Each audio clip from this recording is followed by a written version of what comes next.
And we realize that there are tremendous psychological barriers to building Black wealth. Those psychological barriers don't just affect Black wealth. It also affects Black families. It affects Black relationships. It affects the Black community in ways that people don't talk about. We need to talk about this more. So here's the deal.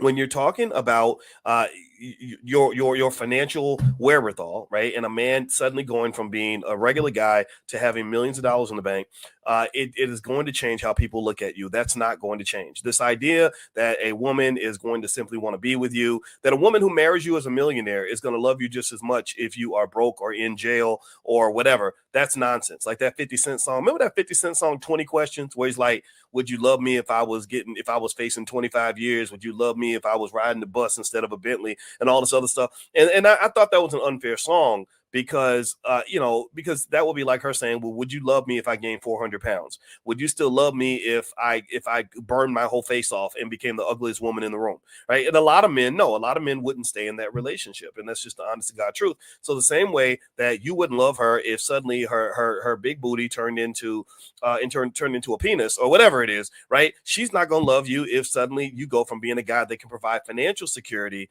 to a guy who provides tremendous financial insecurity. Just understand that if you don't deal with your trauma, you're going to keep on bumping into walls, crashing into bad people, making bad choices, taking penitentiary chances, ended up in stupid situations, ended up with a messed up life, abandoning your kids, throwing away your money, following the white man, dancing to trap music, and acting a damn fool and embarrassing yourself in front of the world. If you don't heal from your trauma, this will never go away.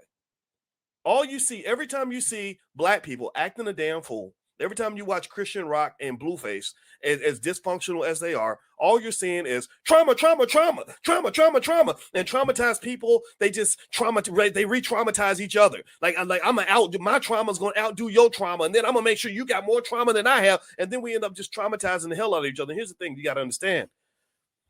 You, in an environment where everybody's trying to outdo each other in terms of how much we traumatize each other, you can't have true love in that environment. You will never have true love in a space of nothing but war. War does not breed love. That's like trying to create a swimming pool with fire. You can't. That's like creating a healing space with a virus. You can't do that. You can't create something positive when everybody's bringing something negative to the table. I believe that's where a lot of gold diggers come from. If you listen to most so-called gold digger women or women that are obsessed with money or whatever, that'll violate relationships to get money and all that, or sleep with men for money. What was your childhood like? Oh, well, my daddy abandoned me. We didn't have enough money. It was just me and my mom in the projects. And they were in so many terrible situations, traumatic situations where they had to do horrible things in order to get money.